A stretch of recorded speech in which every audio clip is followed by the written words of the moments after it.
Hello students, आपका अपने channel teach टैच UP में आप सभी स्टूडेंट्स का स्वागत है। आज हम बेटा देखेंगे समुच्चय टॉपिक के अंतर्गत अगला टॉपिक है उपसमुच्चय। तो चलिए देखते हैं उपसमुच्चय क्या होता है। तो प्यारे बच्चों, उपसमुच्चय को इंग्लिश में बोलते हैं सबसेट। ध्यान रखिएगा क्या होता है। यदि समुच्चय ए का प्रत्येक अवयव, कोई समुच्चय है उसका प्रत्येक अवयव समुच्चय बी का अवयव हो तो ए को समुच्चय बी का उपसमुच्चय कहते हैं। तो पहले समझ लीजिए इसको। देखिए बेटा, इसको क्या कहते हैं, ए, ये जो निशान लगा है ये इसको सबसेट बोलते हैं। तो इसको बोलेंगे ए सबसेट बी। ठीक है, इस तथ्य को ए सबसेट बी से निरूपित करते हैं और इसे क्या पढ़ते हैं, ए जो है उपसमुच्चय बी।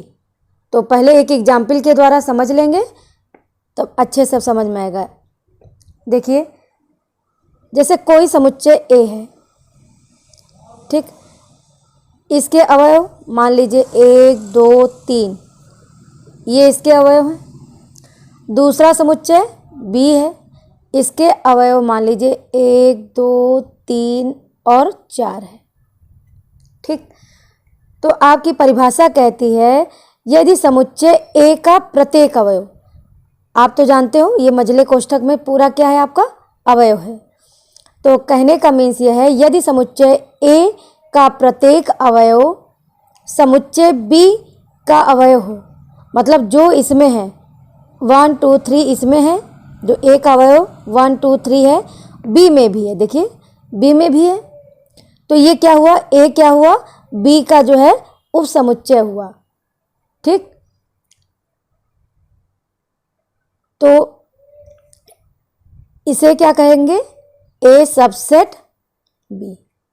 एक बार और समझ लीजिए, यदि समुच्चय ए का प्रत्येक अवयव, इस समुच्चय का प्रत्येक अवयव बी समुच्चय बी का अवयव हो, मतलब जो ए का अवयव हो वो बी में होने चाहिए। ठीक है, बी में हो तो ए को क्या कहेंगे, बी का समुच्चय है। इसे लिखेंगे ए सबसेट बी। ये सबसेट का निशान है, ध्यान रखिएगा। इसको बोलेंगे ए सबसेट बी, हिंदी में बोलेंगे ए उपसमुच्चय बी। ठीक, दूसरा एग्जाम्पल देखते हैं। अगला एग्जाम्पल देखिए, एग्जाम्पल 2। यदि मान लीजिए ए इक्वल टू दिया है, ए के अवयव हो गए 2 और 3, ठीक, और बी के अवयव आपके कितने हो गए 2 3 4। अब देखिए आपका ए के अवयव कितना है 2 और 3, जो बी में भी है, तो जो ए के जो सारे अवयव हैं बी में भी हैं, तो इसको क्या कहेंगे, ए जो है बी का उपसमुच्चय है। ये ए है, ये बी का उपसमुच्चय है। इसको लिखेंगे ए सबसेट बी, या ए बी का उपसमुच्चय है। लेकिन क्या बी ए का उपसमुच्चय है? देखिए इसमें कितने अवयव हैं 2 3 4, तो लेकिन इसमें 4 भी है, तो क्या ए में 4 है? नहीं है, इसलिए बी ए का उपसमुच्चय नहीं होगा। कभी कभी क्वेश्चन आ जाता है कि यदि ए जो है बी का उपसमुच्चय है तो क्या बी ए का उपसमुच्चय है? तो आप देख लेंगे इसको कि बी के जितने भी अवयव हैं वह ए में नहीं है। भाई परिभाषा यही कहती है कि जो ए के जो पूरे अवयव हों वो बी में होने चाहिए, तब ए जो है बी का उपसमुच्चय होगा। लेकिन क्या बी के जितने भी अवयव हैं वो ए में हैं? 2 3 तो है लेकिन 4 नहीं है, इसलिए जो है बी ए का उपसमुच्चय नहीं होगा। इसको हम प्रदर्शित करेंगे बी ऐसे ए, इसका मतलब होता है बी जो है ए का जो है उपसमुच्चय नहीं है। ठीक, अब आप समझ गए होंगे। अब चलिए देखते हैं अगला टॉपिक। अब अगला टॉपिक है अधिसमुच्चय। इसको इंग्लिश में बेटा बोलते हैं सुपरसेट। क्या होता है सुपरसेट? माना ए जो है बी का उपसमुच्चय है। देखिए बेटा, माना ए जो है बी का उपसमुच्चय है। आप जानते हो कि जो है यदि ए बराबर 1 2 3 हो और बी बराबर 1 2 3 4 हो, ठीक।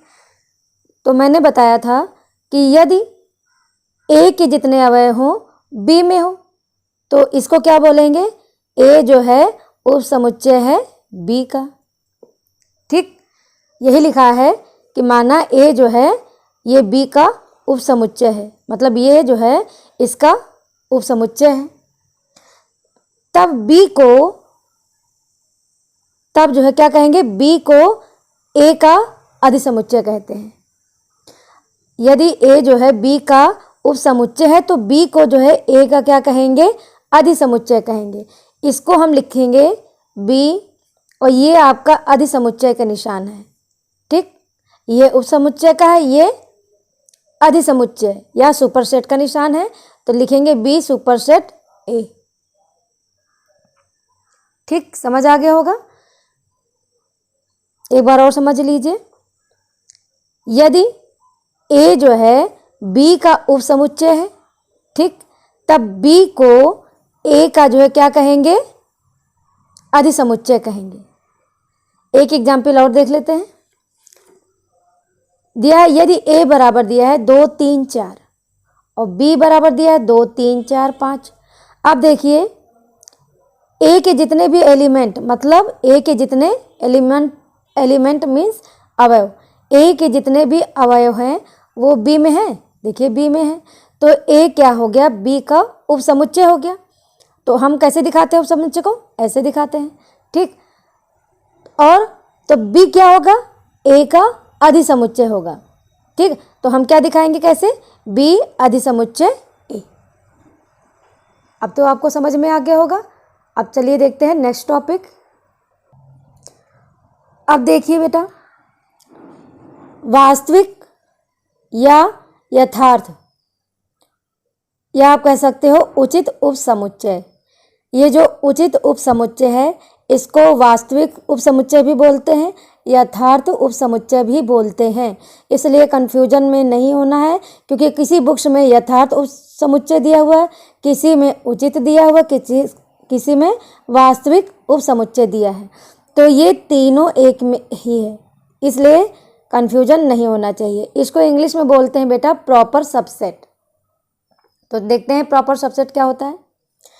यदि दो समुच्चय ए और बी इस प्रकार के हैं कि ए का प्रत्येक अवयव बी में हो, लेकिन बी में से कम एक अवयव ऐसा है जो ए में नहीं है, तो ए को बी का उचित उपसमुच्चय कहते हैं।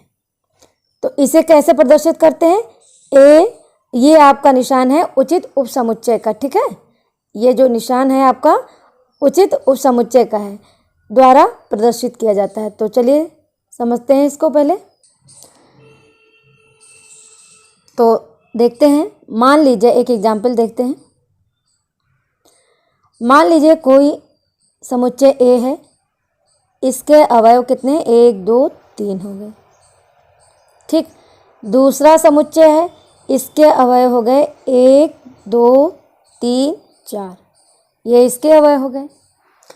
आपके परिभाषा में क्या कहता है? यदि दो समुच्चय ए और बी इस प्रकार के हैं कि ए का प्रत्येक अवयव बी में है। ये जो ए है इसका प्रत्येक अवयव बी में है, ठीक। और बी में से कम एक अवयव ऐसा हो जो ए में नहीं है। अब बी में देखिए एक अवयव कितना है? 4 जो है आपका जो है ए में नहीं है। तो कहने का मीन्स यह है कि बी में कम एक अवयव ऐसा है जो ए में नहीं है। तो एक अवयव क्या है? 4 इसमें नहीं है। तो ए को क्या कहेंगे? बी का उचित उपसमुच्चय कहेंगे, ठीक है। तो इसको हम कैसे प्रदर्शित करते हैं? ऐसे लिखेंगे ए उचित उपसमुच्चय बी। ठीक, अब चलिए दूसरा एग्जाम्पल देख लेते हैं। अब देखिए दूसरा एग्जाम्पल ये है, यदि a बराबर 2 3 4 दिया हुआ है, ठीक, और समुच्चय b बराबर दिया है 2 3 4 5 दिया हुआ है, तो अब देखिए a के जितने भी एलिमेंट या अवयव हैं वो b में हैं, लेकिन b का एक एलिमेंट ऐसा है जो a में नहीं है, तो क्या कहेंगे, a को जो क्या कहेंगे, b का उचित उपसमुच्चय है। ठीक, तो ये आपका जो है हो गया a उचित उपसमुच्चय b। ठीक है, तो अब चलिए देखते हैं नेक्स्ट टॉपिक। अब बेटा अगला टॉपिक है अयथार्थ उपसमुच्चय, इंग्लिश में बोलते हैं इसको इम्प्रॉपर सबसेट। उचित उपसमुच्चय को इंग्लिश में बोलते हैं प्रॉपर सबसेट और अयथार्थ उपसमुच्चय को बोलते हैं इम्प्रॉपर सबसेट। आप समझ लीजिएगा। तो देखिए सबसे पहले अभी हमने आपको समझाया, एक एग्जाम्पल के माध्यम में समझाया था कि यदि जो है कोई समुच्चय a है, ठीक है, और कोई समुच्चय ये b के अवयव हैं, तो a के जो है सारे अवयव अगर b में हैं और लेकिन b के एक एलिमेंट ऐसा है जो a में नहीं है, एलिमेंट मतलब एक अवयव ऐसा है जो a में नहीं है, तो इसको बोलेंगे a उचित उपसमुच्चय b। ये तो आपने उचित उपसमुच्चय या प्रॉपर सबसेट की डिफिनीशन समझी। अब हमें समझना है कि अयथार्थ उपसमुच्चय या इम्प्रॉपर सबसेट क्या होता है। अगर हम ये 4 को हटा दें, ठीक, कह दिया जाए यदि a का एलिमेंट है 1 2 3 और b के भी एलिमेंट 1 2 3 हो, मतलब सेम एलिमेंट हो, तो अगर a का जो है ये समुच्चय a का जो है अवयव 1 2 3 हो और b का भी उतना ही हो 1 2 3 और इसमें कोई एलिमेंट ना हो या कोई अवयव ना हो, तब क्या कहेंगे। तो देखिए पहले डिफिनीशन देखिए, यदि a का प्रत्येक अवयव b में है, मतलब a का जो प्रत्येक अवयव ये b में है और b का प्रत्येक अवयव, b का जितने भी अवयव है वो इसमें हो, तो क्या कहेंगे, a को b का अयथार्थ उपसमुच्चय कहते हैं या इम्प्रॉपर सबसेट कहते हैं। ठीक है, इसे हम प्रदर्शित करते हैं किससे, a इम्प्रॉपर सबसेट b। ठीक है, तो आप कंफ्यूजन में ना हो। तो उचित उपसमुच्चय क्या होता है कि अगर a का जो है जितने भी अवयव हैं b में हो, लेकिन b का एक एलिमेंट ऐसा होना चाहिए, एक अवयव ऐसा होना चाहिए कि जो इसमें ना हो, तो ये क्या हो जाएगा आपका a उचित उपसमुच्चय b हो गया। लेकिन अगर a के जितने भी सारे जो है अवयव हैं वो b में है और b के जितने भी अवयव हैं a में हो, तो इसे बोलेंगे इम्प्रॉपर सबसेट कहते हैं। इसे जो है इससे प्रदर्शित करते हैं। ठीक है, अब एक एग्जाम्पल और देख लेते हैं। यदि a इक्वल टू दिया 2 3 4 5 और b इक्वल टू दिया 5 4 3 2 ऐसे दे दिया गया है। अब पूछा जाए कि बताइए ये जो है इम्प्रॉपर सबसेट है कि नहीं है। तो अब देखिए इसमें a के जितने भी अवयव हैं 2 3 4 5 क्या b में है, देखिए 2 3 4 5 केवल क्रम में अंतर है, नहीं तो जो है जितने अवयव इसमें हैं वही अवयव इसमें भी हैं। और आप जानते हो समुच्चय में क्रम या ऑर्डर का कोई मतलब नहीं होता। ठीक है, तो अवयव एक से होने चाहिए, मतलब इस समुच्चय में जितने अवयव हैं b में भी उतने ही अवयव हैं, वही अवयव हैं 2 3 4 5 2 3 4 5। तो इसे क्या बोलेंगे, a इम्प्रॉपर सबसेट b। तो समझ में आ गया अयथार्थ उपसमुच्चय क्या होता है, a अयथार्थ उपसमुच्चय b। तो इसको समझ में आ गया आपको। अब देखते हैं नेक्स्ट टॉपिक। अब हम देखेंगे बेटा अगला टॉपिक है घात समुच्चय, बहुत इंपॉर्टेंट टॉपिक है। इसको इंग्लिश में बोलते हैं पावर सेट। ठीक है, क्या होता है, किसी समुच्चय a के सभी संभव उपसमुच्चयों के समुच्चय को घात समुच्चय कहते हैं। इसे प्रतीक pa या 2 की पावर a द्वारा निरूपित करते हैं। तो चलिए पहले इसको समझते हैं। देखिए बेटा, ये जो परिभाषा आपकी कह रही है ये यही कह रही है कि जितने भी, अगर मान लीजिए किसी समुच्चय के, मान लीजिए कोई समुच्चय a है, ए इज इक्वल टू दिया है, मान लीजिए 1 2 3। ठीक, ये कोई समुच्चय है, इसके जितने भी उप समुच्चय बनेंगे, इसके जितने उप समुच्चय बनेंगे वही क्या होती है, घात समुच्चय होता है। किसी समुच्चय के जितने उप समुच्चय बन सकते हैं उसे क्या कहेंगे, घात समुच्चय कहते हैं। इसे हम पीए द्वारा प्रदर्शित करते हैं। तो अब पहले बात समझ लीजिए इसको, कि अगर मान लीजिए कोई समुच्चय ये है, तो इसका उप समुच्चय कैसे निकालेंगे, तो पहले समझ लीजिए इसको। चलिए बेटा, सबसे पहले आगे थोड़ा सा देख लेते हैं। ये चीज ध्यान रखिएगा, घात समुच्चय में यह समुच्चय कोई समुच्चय है, यदि समुच्चय ए है, ठीक है, यदि समुच्चय ए में n अवयव है, यदि समुच्चय ए में n अवयव हैं, तो उस समुच्चयों की संख्या कैसे निकालेंगे,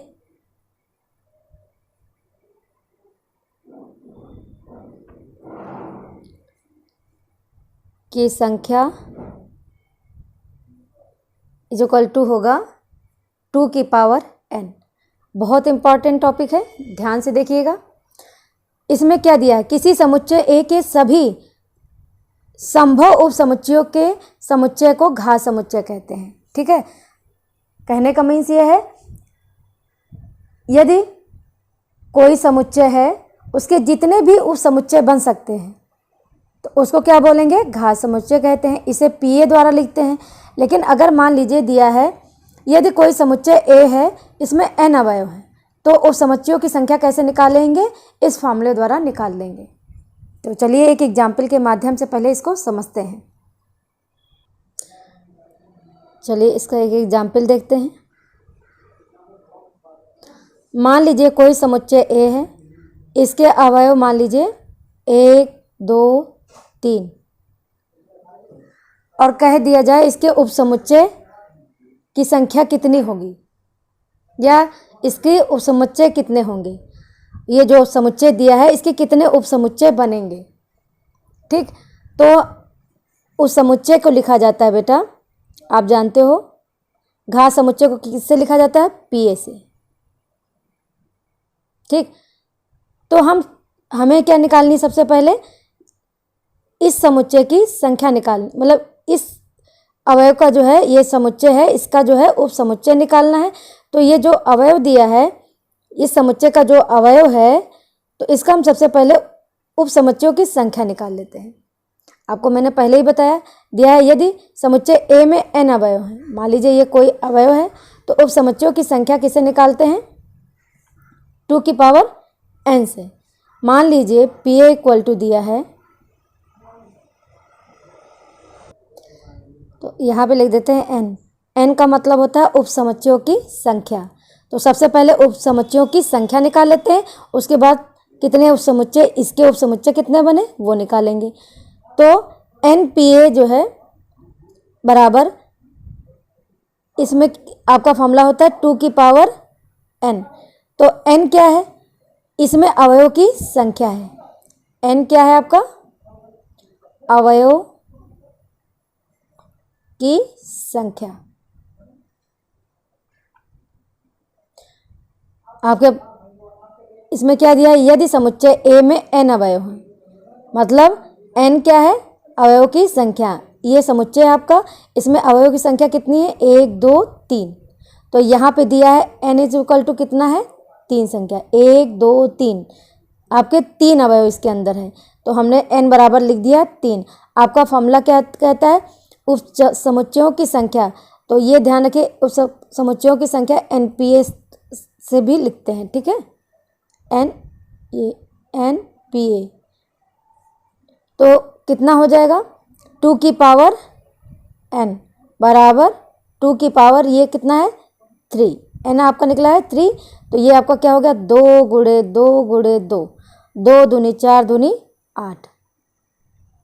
तो इसका मतलब ये जो समुच्चय दिया हुआ है इसके उपसमुच्चय कितने बनेंगे? 8 बनेंगे। अब हम देखते हैं कौन कौन से बनेंगे, इसको देखते हैं। तो हम लिखेंगे PA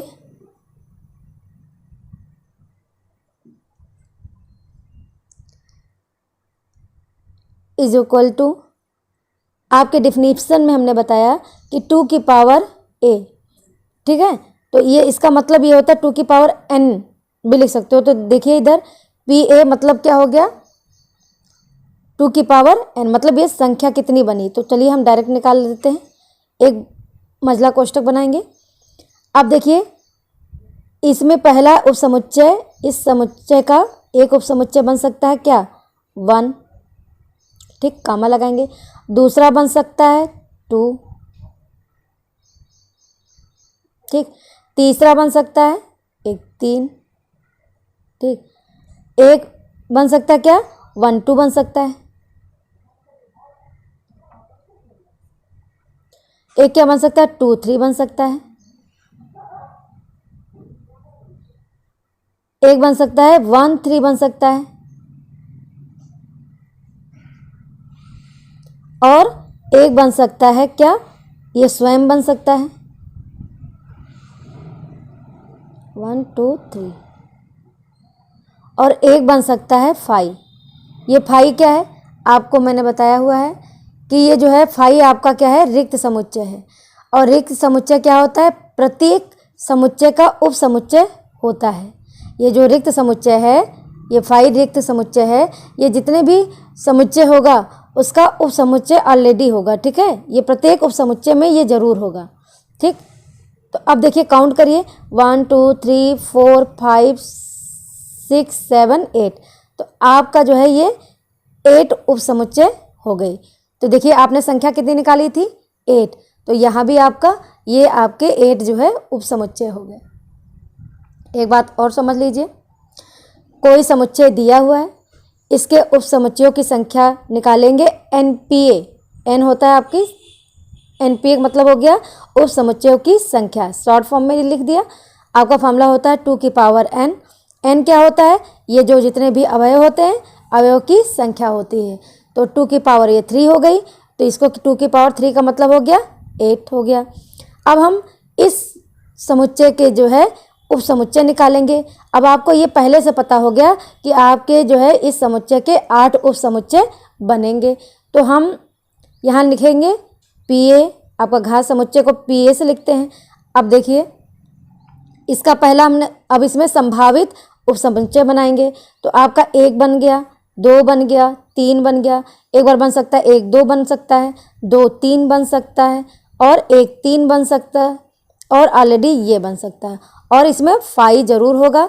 जितने भी समुच्चय का उपसमुच्चय निकालेंगे तो उसमें 5 जरूर लिखेंगे, क्योंकि ये रिक्त समुच्चय होता है और ये जितने भी उपसमुच्चय होते हैं ये उसमें होता ही होता है। तो यही आपका आंसर हो जाएगा। अब हम अगला एग्जाम्पल देखेंगे। अब बेटा देखिए दिया है यदि A इज इक्वल टू 1 2 3 4, तो A का घात समुच्चय ज्ञात करना है, ठीक है। कैसे ज्ञात करेंगे? तो सबसे पहले हमें क्या करना है? उपसमुच्चयों की संख्या निकाल लेनी है। उपसमुच्चयों की संख्या निकालने के बाद तब क्या निकालेंगे? इसके कितने उपसमुच्चय बनेंगे वो निकालेंगे। तो सबसे पहले क्या निकालेंगे? NPA। ये क्या हो गया आपका? हम यहाँ ब्रैकेट में लिख देते हैं उपसमुच्चयों की संख्या। उस समुच्चयों की संख्या को क्या लिख देंगे? NPA। अब देखिए इसमें कितने हैं? तो सबसे पहले हम क्या करेंगे? सबसे पहले लिखेंगे अवयव की संख्या लिखेंगे। तो अब इसमें देखिए कितने अवयव? 1 2 3 4। तो इसमें अवयव कितने हो गए? अवयव मतलब क्या हो गया? N। कितना दिया है? 4 दिया। अवयव की संख्या कितनी हो गई? 4। यहाँ पे लिख दी अवयव की संख्या आपकी दी है 4। तो आपका फॉर्मूला होता है 2 की पावर N होता है। तो हम इसमें क्या लिखेंगे? 2 की पावर N की जगह कितना है? 4। तो हम लिख देंगे 4। तो ये आपका क्या हो जाएगा, 2 गुणे 2 गुणे 2 गुणे 2, 2 दूनी 4, दूनी 8, दूनी 16। इसका मतलब ये जो समुच्चय दिया है इसके 16 उप समुच्चय बनेंगे। तो अब हमें दिखाना है कौन कौन से बनेंगे, तो देखते हैं इसको। हम यहाँ लिखेंगे PA, ये आपका घात समुच्चय का होता है, इज इक्वल टू, बनाएंगे महिला कोष्ठक। अब हमने बताया था जो फाई रिक्त समुच्चय होता है ये सभी समुच्चयों का उप समुच्चय होता है, मतलब जितने भी उप समुच्चय होंगे तो उसमें ये फाई जरूर रहेगा। फाई आपका क्या होता है, रिक्त समुच्चय, तो इसको हम लिख देंगे फाई, इसको ऑलरेडी लिखेंगे। अब हम देखते हैं इसमें कौन कौन से बनते हैं। तो एक बार 1 बनेगा, 2 बनेगा, फिर 3 बनेगा, एक बार 4। तो ये देखिए एक उप समुच्चय बनेगा 1, ठीक, दूसरा बन गया 2, तीसरा 3, ये 4, ये बन गया। उसके बाद बन सकता है 1 2, फिर 2 3, फिर 3 4,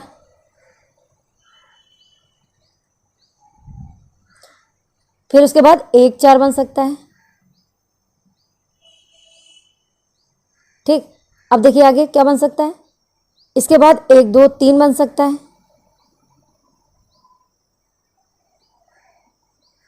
ध्यान से देखते रहिएगा। फिर 2 3 4 बन सकता है,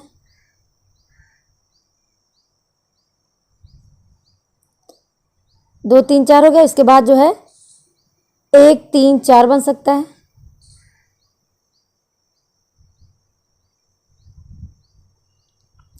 तो काउंट करिए कितने एलिमेंट हो गए, 1 2 3 4 5 6 7 8 9 10 11 12 और आपको चाहिए 16।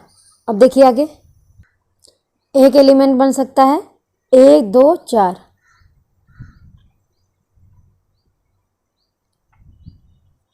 अब कितने हो गए, 1 2 3 4 5 6 7 8 9 10 11 12 13। अब एक चीज़ और ध्यान दीजिए, आपने बनाया 1 2 यहाँ बनाया था, 2 3 बन गया, 3 4 बन गया, फिर 1 4 बन गया, और भी तो बन सकता है इसमें, 1 4 बन गया तो 1 3 भी तो बन सकता है, 1 3 बना देते हैं, ठीक। 1 3 बन गया, फिर 2 4 बन सकता है,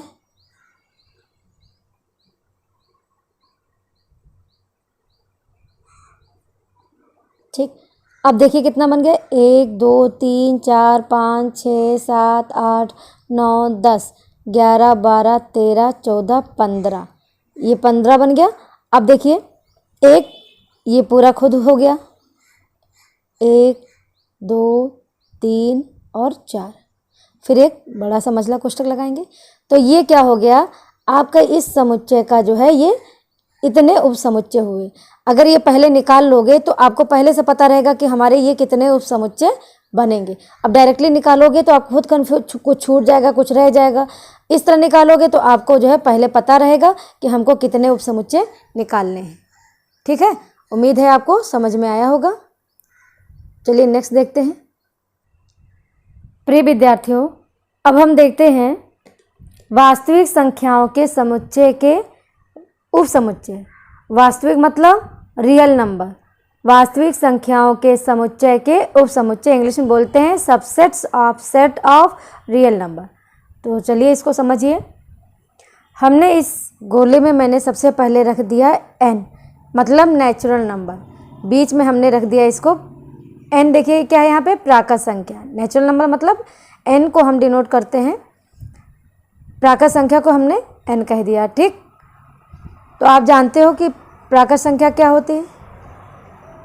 प्राकृत संख्या 1 से शुरू होती है, 1 2 3 4 5, ये आपके हो गए नेचुरल नंबर या प्राकृत संख्या।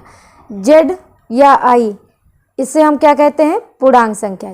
तो इसको हमने पूर्णांक संख्या कह दिया, z इज इक्वल टू पूर्णांक संख्या कह दिया, या इसी को i भी कह सकते हो, इंटीजर, ठीक है।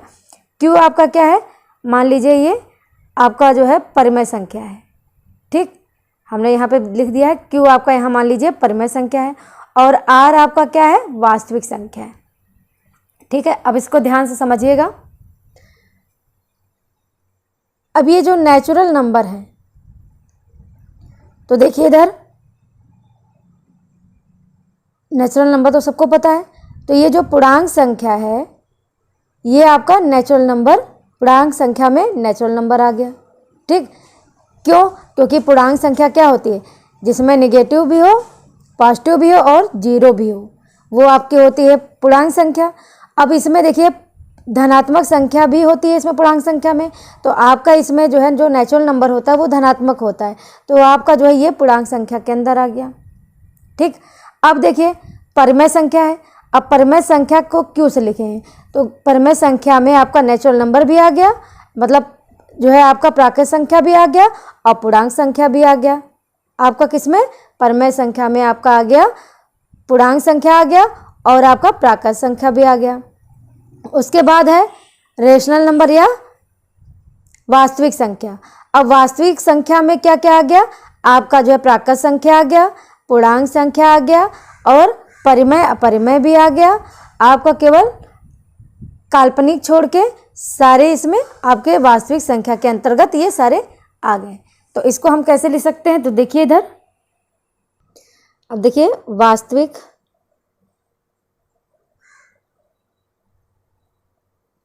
संख्या बराबर, अब देखिए इसमें वास्तविक संख्या के अंतर्गत क्या आ गया, n आ गया और z आ गया और ये q आ गया। ये वास्तविक संख्या, इसके अंतर्गत क्या आ गया, n z q आ गया। यहाँ पे लिख लेते हैं, ब्रेक कट कर लेते हैं, n z और q। ठीक, तो अब हम यहाँ दिखा सकते हैं जो n है, n जो है इसका उपसमुच्चय है, मतलब कहने का मतलब ये है कि ये जो आपका जो है ये वास्तविक संख्या है, ठीक है, और ये n है, तो n जो है इसका जो है उपसमुच्चय है, z भी क्या है इसका उपसमुच्चय है और q भी क्या है इसका उपसमुच्चय है। ठीक, तो अब देखिए n भी इसमें वास्तविक संख्या में है, z भी इसके अंतर्गत है और परिमेय अपरिमेय भी इसके अंतर्गत है। तो हम यहाँ पे लिख सकते हैं ये n समुच्चय, लिख सकते हैं r। r आपका क्या है, वास्तविक संख्या या रेशनल नंबर है। ये z है, हम लिख सकते हैं z उपसमुच्चय r, मतलब z भी आपका किस में है, रेशनल नंबर या रियल नंबर या वास्तविक संख्या। इसके बाद q, q भी किस में है, रियल नंबर में। ये रियल नंबर है बेटा, रेशनल नंबर नहीं है, गलती से निकल गया, ये आपका रियल नंबर है। ठीक है, मतलब n भी आपका रियल नंबर में है, वास्तविक संख्या में है, z भी रियल नंबर में है, q भी रियल नंबर के अंतर्गत है। हमने आपको समझा ही दिया कि r के अंदर कौन कौन से है, ये नेचुरल नंबर भी है, z भी है, परिमेय संख्या भी है, अपरिमेय संख्या भी है, काल्पनिक संख्या को छोड़कर। ठीक, अब परिमेय संख्या के अंतर्गत क्या है, अब अगर लिखा जाए परिमेय,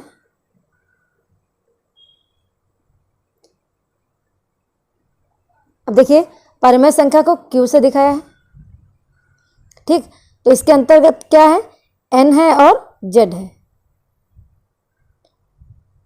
तो अब हम लिख सकते हैं क्या कि n जो है किसका उपसमुच्चय है, आपका q का।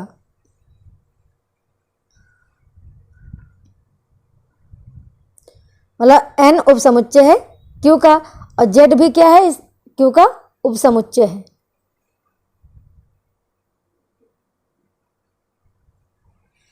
ठीक,